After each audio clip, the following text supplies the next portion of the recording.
Preston once said, "Innovation is taking two things that already exist and putting them together in a new way."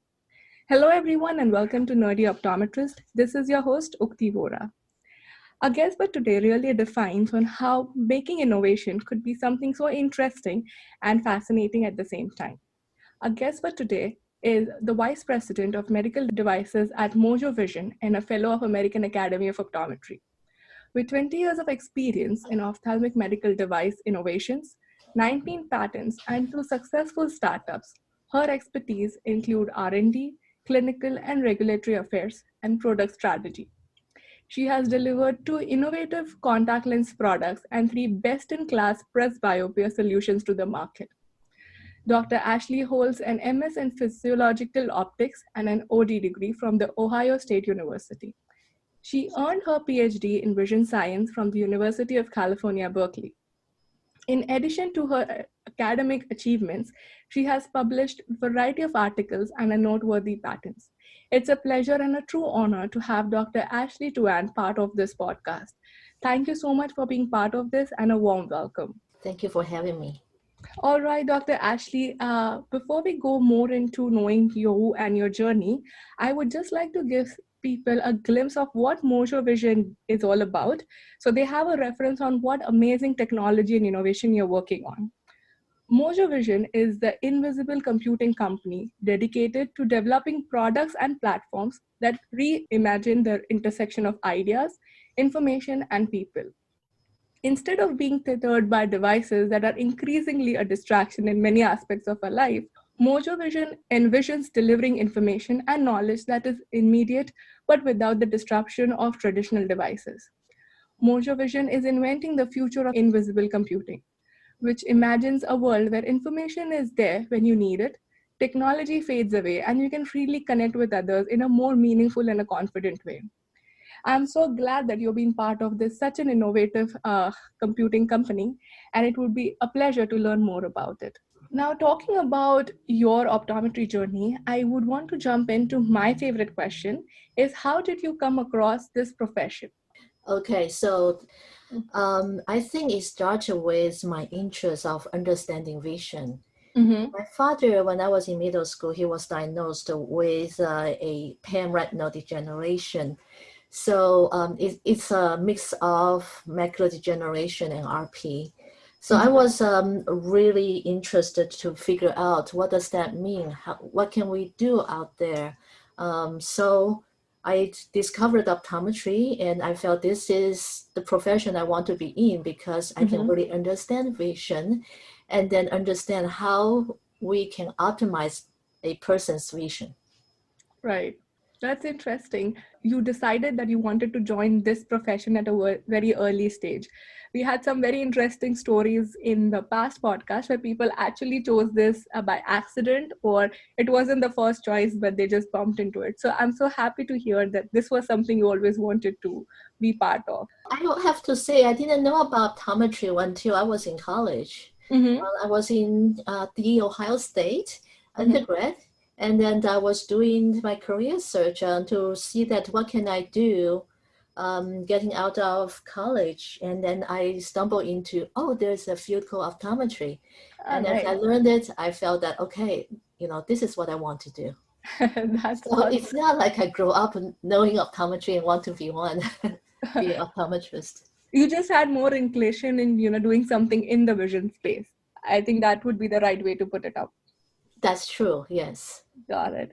Now, talking about your journey from being an optometrist to going into PhD and now with Mojo Vision, can you share a little more about your journey throughout your career? Yes, so I got a degree, an optometrist degree from the Ohio State, and I really enjoy learning about the eye. So I decided to contact Professor Ian Bailey, the first half of the Bailey-Lovie chart. Right. Asked if he's interested in taking on a graduate student. So that's how I ended up in California. Nice. And I got a PhD degree, trying to figure out what do I do next, right? Teaching in optometry school, doing a postdoc in some kind of vision research lab, etc.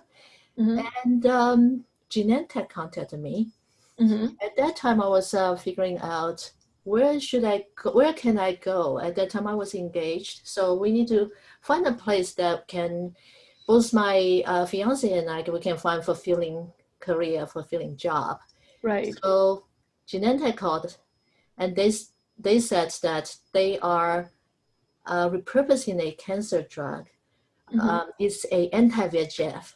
It will be great for macular degeneration, wet Mm. macular degeneration. They Right. contacted the university. They need someone that knows vision, a vision scientist that can quantify the effect of the drug, help them write a protocol, help them start up a training program for their phase 3 study. Mm-hmm. So, the optometry school said, well, we have this person almost graduated, sounded like perfect for you guys. So we started talking, and that's how I ended up in industry. My first job was working on macular degeneration. Mm-hmm. And then the next job I could find in the Bay Area was I ended up in V6, a company that does refractive surgery. It builds excimer laser to do refractive surgery. Mm-hmm. And what we did was to look at how do we implement the wavefront aberration. This is the hot topic 20 years ago, Right. Wavefront aberration for the correcting refractive error Right. through LASIK or through glasses and intraocular lenses. Everything was wavefront. Correct. So that was an exciting topic. I got to learn so much about wavefront. What does that do to vision? How to properly measure wavefront. That was just fun for me. Mm-hmm. I spent 5 years there. We had product came out from the effort for refractive correction, presbyopic correction using wavefront technology. Mm-hmm. I learned about using scleral contact lenses then Oh, nice. by answering some specific research question. Mm-hmm. Then I move on to Cooper Vision because they had this idea that they want to work on a myopia control lens. Right. So being a optometrist, how can you say no to opportunity like that? Right. So I joined Cooper Vision. I was able to help deliver this concept from research R&D all the way to market launch. That was fun opportunity for me. Mm-hmm. And we get to launch the product. We got the CE marking and then launched it in Asia. Mm-hmm. So from there, I again looking for exciting, challenging ideas. Just who I am, couldn't stop. I stumbled into startup companies. And in startup companies, I got to wear multiple hats and become jack of all trades. Right. That's how I end up here. Oh, that's actually a very, very inspiring and a fascinating journey because you went from all the way to a drug which was for retina and AMD to something on contact lenses. So you went from back to front and you covered every aspect of it. And that's really, really interesting.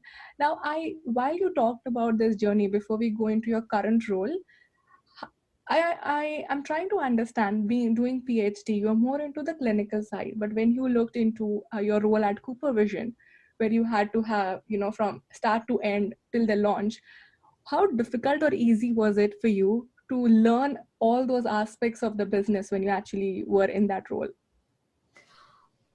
I think it was just fun. I think I get to work with a great team of people, right? They all willing to share their knowledge and things just happened. I joined there. My contribution was my research experience, Mm-hmm. um, five from my PhD and also 5 years in R&D while I was at V6, which is part of J&J now. I Right. did R&D. It was research based. You look at the data, you analyze the data, and then you give recommendation what to do next. You come up studies to see how you can quantify effects. All of that. When I went to Cooper Vision, part of my job was the vision scientist. Part of my job was project manager. So I was able to apply my research side and then learning the project management side. The most difficult part was the design control.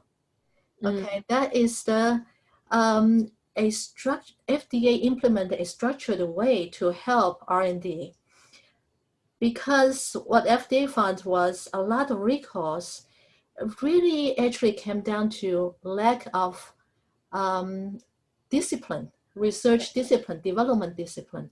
So they gave a framework of what you need to do at each stage, document things properly. Right. Why you decided to do X, Y, and Z. And then with that documentation, you can always look back and see that what have been done before and why you are here today. And it also helps people to decide that the risk analysis, right? Teach people that this is the framework you want to use, so you can try your best to consider all the risk is out there and try to mitigate it before the product is on eye. These are good practices. Right. So they package in a structured format. It's like a manual, a recipe for people. That is new for a research scientist. Right. That kind of structure. So that's why I had to learn to do that job. And I also, because I was working with this clinical team a lot, and then I find out this clinical has nothing to do with the clinical I used to do. Right. I was trained as a clinician. I should know everything about clinical, right? But the clinical in industry is so different than what we do as a clinician. Right. So I went to UC Extension. I took classes on what is clinical operation, and what is regulatory, what is quality, because as a project manager, I need to understand all that. Right. And by learning those things, I figured things out. It's really not that difficult. It's just different discipline, and I just need to put in different hats and have a different mindset. Right. Things just happen when you get to have all those Lego pieces. You put it together, you get things done. Right. I mean, I really loved the point that you shared that, you're trained to be a clinician, your PhD and everything was around that. But now when you are in the industry, it is so different. And it is really inspiring that you decided to take some classes, learn that piece of management and product strategy to help you excel in it. I think that is really, really inspirational for everyone and anyone who's done the PhD and wanting to try on the industry side of the business. Now, talking about Mojo Vision, I definitely know Mojo Vision is a very well-known company. They've been doing some fascinating work. You have been with them for a very long time. How did that happen, and what's your journey been so far? How did I join Mojo Vision? Again, that's another serendipity incident. It happened between two male geeks that they were on racetrack and they were talking. Okay. One said, I have this crazy scientist live right next door. He spent last 10 years in his garage trying to figure out how to put projector into contact lenses. And then the other person said, oh, you have to meet this person. She will be perfect to bridge the gap. That means how to bring the idea into market.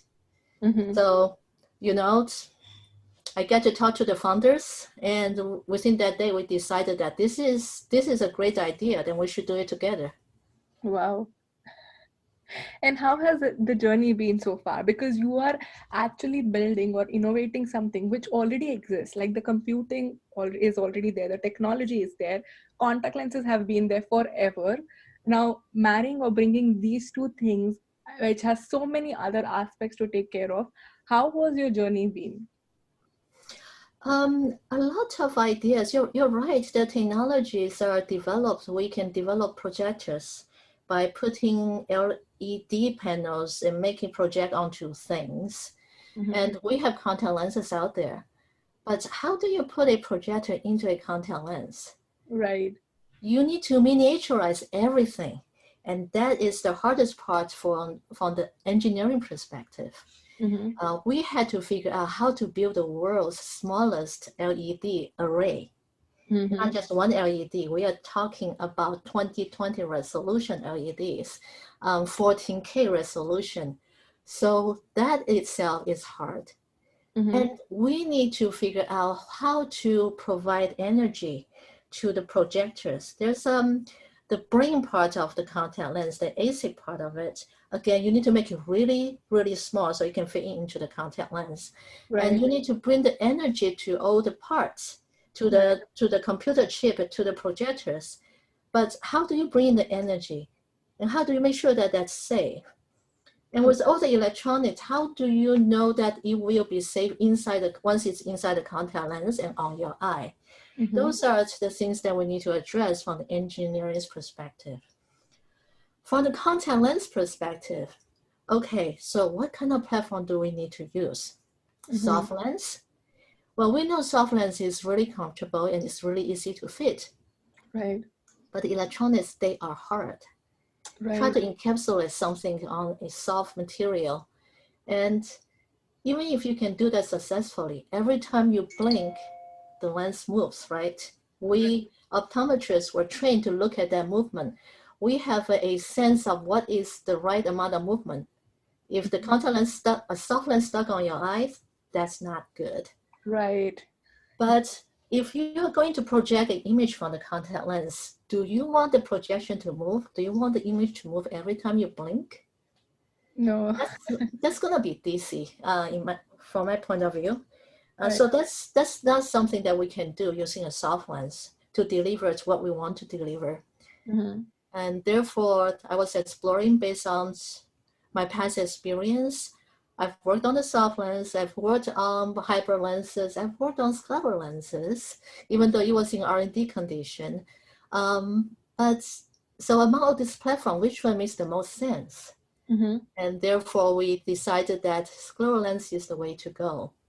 Mm-hmm. And that's how we started the designed lens platform, scleral lens. Then we need to address all the safety issues. Right. When you put electronics into the contact lens, the electronics doesn't allow oxygen to pass through. Right. That's not going to happen if you have a contact lens that doesn't allow oxygen to pass through, and there's no tear exchange, right? So again, we need to figure out how to do that. So we figured out a way to provide oxygen, allow the oxygen to go around the electronic parts and provide the oxygen needed for rest of the cornea. Mm-hmm. We solved that issue. So now we kind of have all the pictures together. And so far it's been looking great. We've put lenses on 10 subjects now, and I'm one of them. I really enjoyed my experience. It's incredible.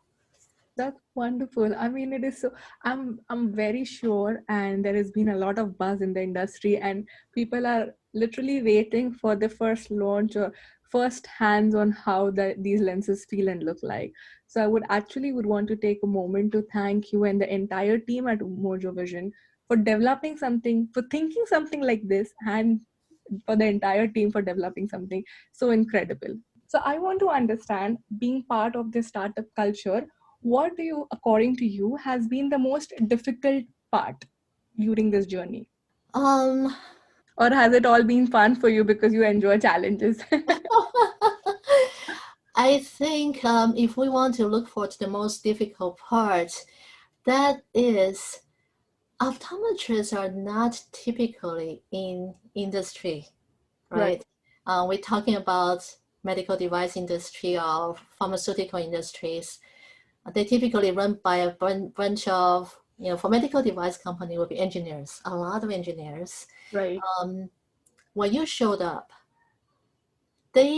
from their past, they've never worked with optometrists before. So they don't understand what you can bring to the table. Right.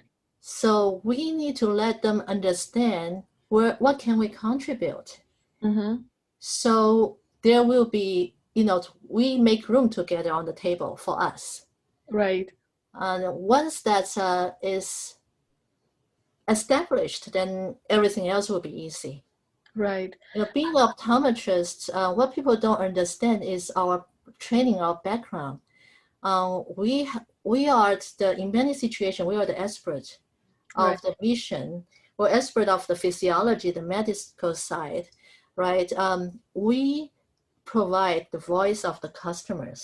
Correct. The voice of the customers means it sometimes could be the doctors, sometimes could be the patients, sometimes you need to address both.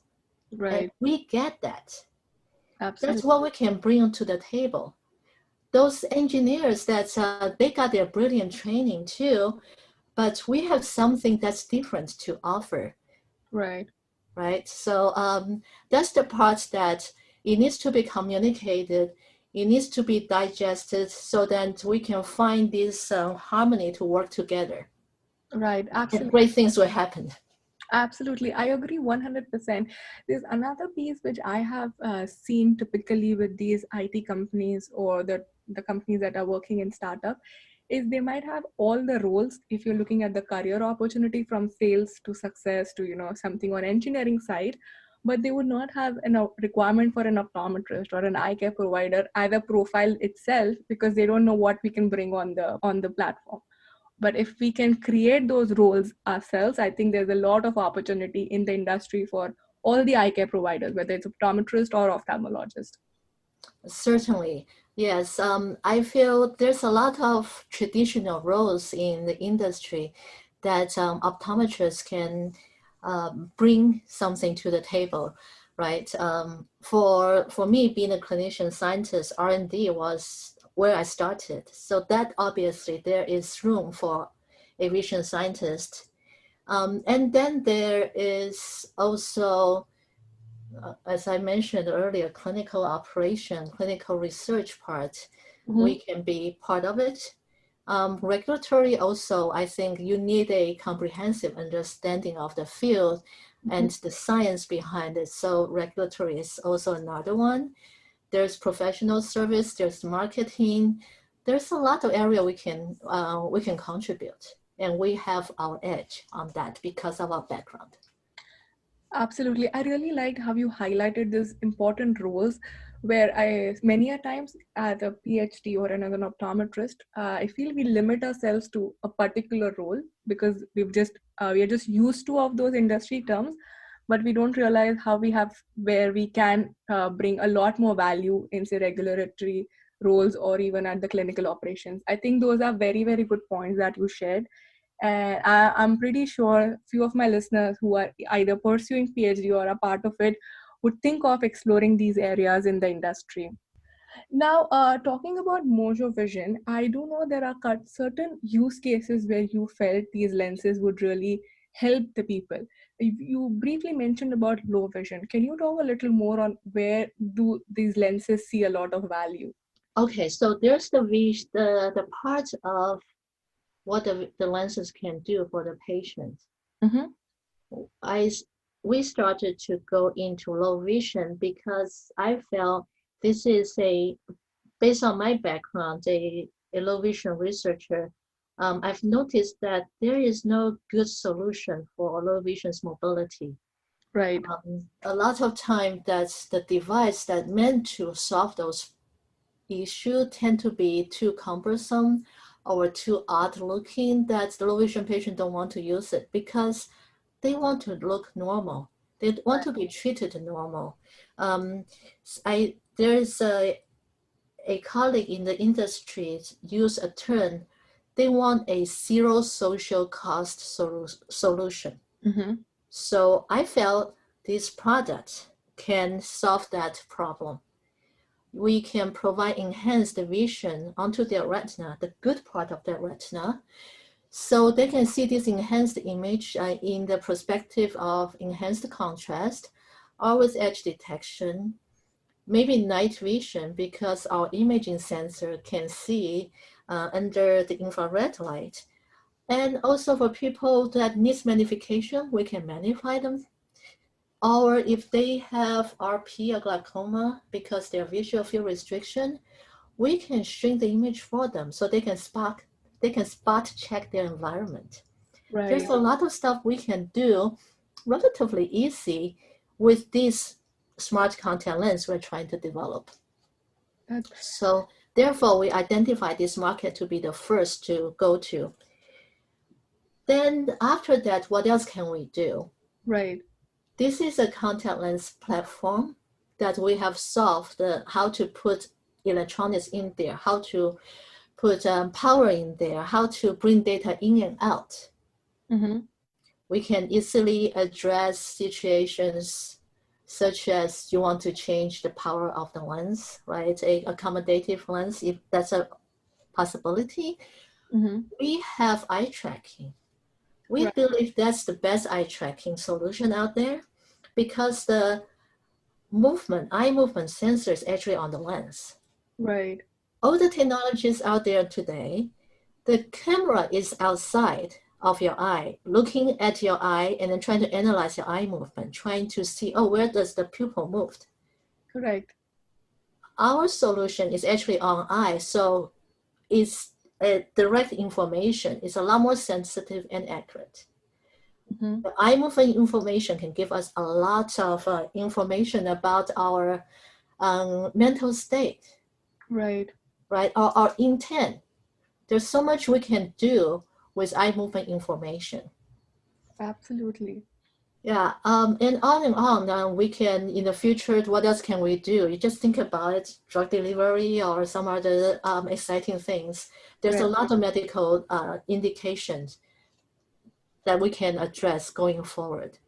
So that's the answer of what the contact lens can do. But I also see the smart contact lens, it's gonna transform optometry. Right. Yeah, we are gonna bring in so much people that they don't regularly go to eye doctors because they don't have refractive error. They don't need eye doctors. Now that they will walk into the office and say that, oh, I want this product. Right. Can I have one? Well, let's check your eyes first. We want to make sure our eyes healthy. So we are we get to reach out to a bigger population. Absolutely. I think this one contact lens, as you rightly mentioned, has so many incredible use cases, and these are just few to begin with. But I'm pretty sure the journey is very, very long, and this is just a beginning.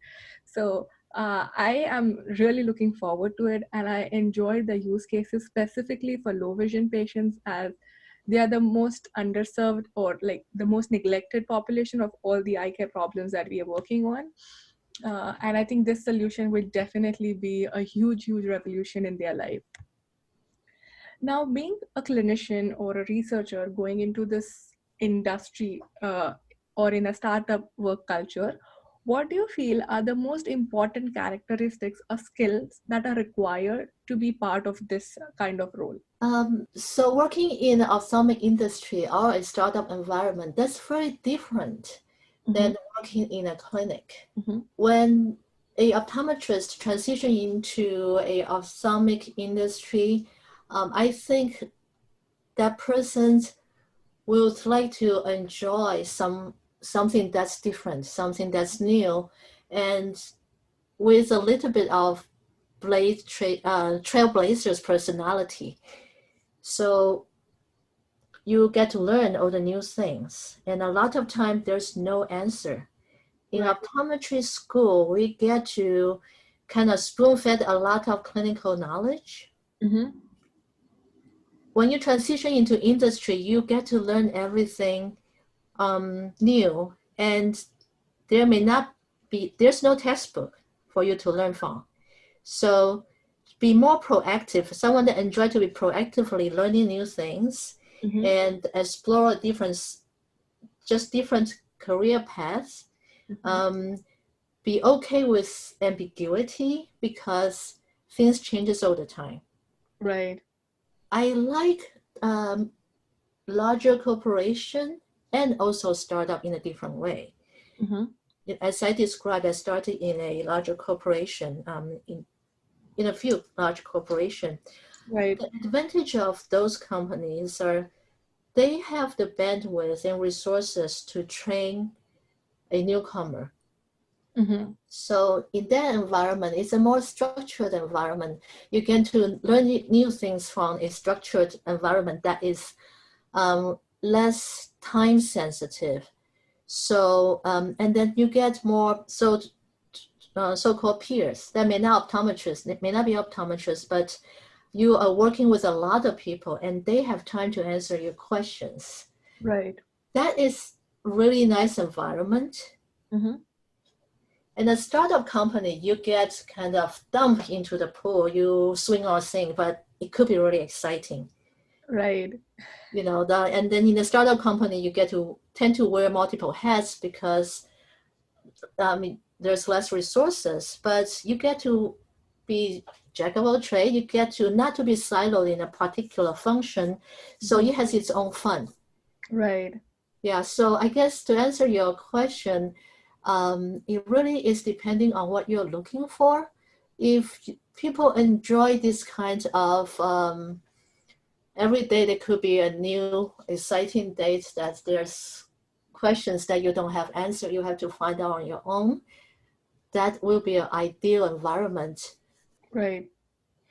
Yeah, so I feel if for anyone who is proactive and ready to take risk and challenges, I feel startup would be the place to be. Someone who is open for challenges, but wants to have a little more safer, structured environment. Maybe industry is the place to begin with. Yes, yeah, and I guess also the social interaction, that's different too.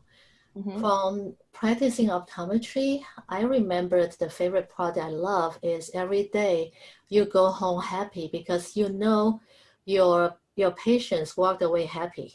Right. Your patient, they were your bosses.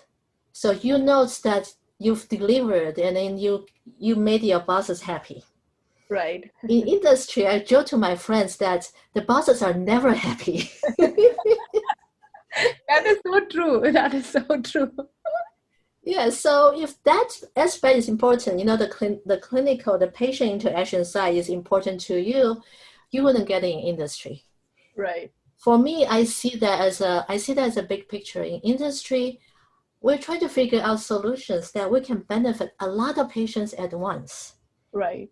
In clinical situation, you help patient one at a time. Right. So it's a different way to help people. Mm-hmm. Absolutely. And I think you very nicely pointed out how it is what you are more comfortable with. Do you want to serve your patients in a clinical environment and go home and be happy about it, or look at a bigger picture, face every challenge, learn something new every single day, put up fires and try to find solutions and help the community or the industry overall. So that would be the best way to make a decision, which is your path for the future career. And I really loved when you said your bosses are never happy. That's so true. Now we did talk a lot about Mojo Vision, industry, startup. Now I'm going to take a little sideline, and we're going to go into a fun segment which I like to call a rapid fire. There'll be a lot of fun questions where I want to know you as an individual. Very less of optometry, but more of fun. So are you ready for that fun segment? Sure. All right. So just one rule, whatever answer comes in your mind, just pop up as soon as you can. Okay? Okay. Perfect. If you were not an optometrist, what other career or role do you feel you would be in? Gosh, I've been an optometrist for so long. I cannot imagine doing something else. Um, I will be in some kind of science discipline and figuring out answers. That's what I can imagine. Some kind of biologist, probably. So you'll always be a scientist, whichever stream or expertise you go into. Yes, yeah. Maybe some sort of biologist. Oh, interesting. Now, I do know we are not allowed to travel at this point, but which is your favorite travel destination that you've been to or you wish to visit? Where I've been to and I want to go back again, the first I could think of is Galapagos. I would definitely go back again in a heartbeat. Wonderful. Which is your favorite cuisine? I'm a Chinese. I love Chinese food. Yeah. Well, my favorite cuisine is Chinese, but in our household, we make world cuisines. Uh-huh. And we really enjoyed, that's our family hobby. We enjoy cooking and we enjoy traveling. So everywhere we went, we came back with one or two dishes, our favorite dishes, and we figured out how to make it. Therefore, we really cook world cuisine at home. That's fun. Oh, But my fallback is Chinese. Chinese. Wonderful. I can really feel that the comfort, right? The home food gives you comfort, and nothing can beat that. Yes. Wonderful. If we were to write an autobiography about your journey, what would you feel the title be? The serendipitous journey of the lost Ashley. I really do feel that if I look back my journey, I had no plan, right? All my plans, none of them worked. Mm-hmm. So I just tried to make sure that I had fun. And while I was having fun, I get to do a lot of exciting things. Right. You are actually making innovation. So I love your kind of fun, to be honest. All right. So apart from work and optometry, which I do know takes a lot of time, what do you do as part of your relaxation or your downtime? What are your hobbies? I enjoy cooking a lot. Nice. I used to travel a lot. And that's probably also because I was in clinical, so I get to visit different clinical sites. So Mm-hmm. I get to see the world. And for exercise, my favorite exercise is drumming. Is? Drumming. Oh, nice. Taiko drumming. That's the Japanese drumming. Mm-hmm. So you bang on very big wine barrels, and that's it's cardio exercise, but at the same time, it's mindfulness. So and rhythms. Therefore, that's my favorite sport. Wow, that's really fascinating and interesting to learn about it. Thank you so much for sharing. Now, talking a little bit about optometry, if we have to add or change something in the current optometry curriculum, what would that be? I don't know what is the current optometry curriculum, but According to you, compared based to on what you have learned in your school, if you could go back and say change something or add something. when I went through school, I think what was lacking was practice management. Mm-hmm. They might have more nowadays. And also, I think, that to show optometrists a different way, as just like we discussed last 30 minutes or so, industry is actually an exciting opportunity for optometrists. Mm-hmm. When I was in school, I was not aware of ophthalmic industry or the roles that we can be in ophthalmic industry. Right, absolutely. I think that's a very crucial piece of information which I do see is lacking. It is gone better from where I think it was a couple of years ago, but having more industry exposure and more knowledge about the opportunities out there, I feel definitely needs to be exposed a little more in the optometry school. And practice management, definitely yes. Now, talking about the last question, if you had to give one advice to a younger yourself, what would that be? I have too many advice. You've already been so successful. What would be your advice to your younger self? I think the most important thing for the young me to remember is to always have that growth mindset, Mm-hmm. because life is unpredictable. Right. And so I'm constantly learning. When I was in optometry school, the Hawaii State, I remembered my professor said, "We are here to train you, not with a recipe, because we want you to know how to learn." And Right. that really benefits me all these years, because every day I'm learning something new. Mm-hmm. And also I felt, it's good for us to have 5 years, 10 years plan, but it never happened as you anticipated, Right. right?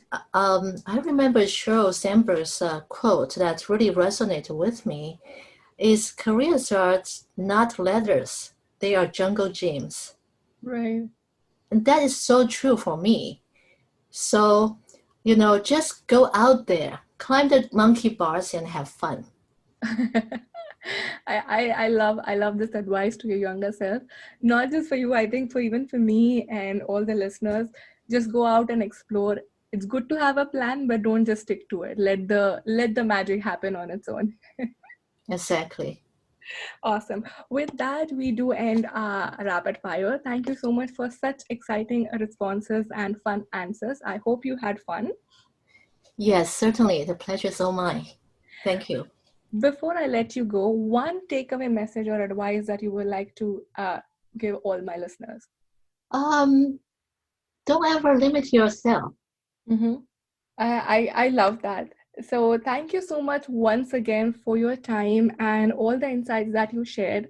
Though you have so much of achievement and innovation in your bag, but I love the fun side of you and how you share that, let us just grow and explore the different opportunities in the optometry industry or the eye care industry. Thank you once again, Dr. Ashley, for such a wonderful episode and all the insights that you shared. It was indeed a pleasure. Thank you.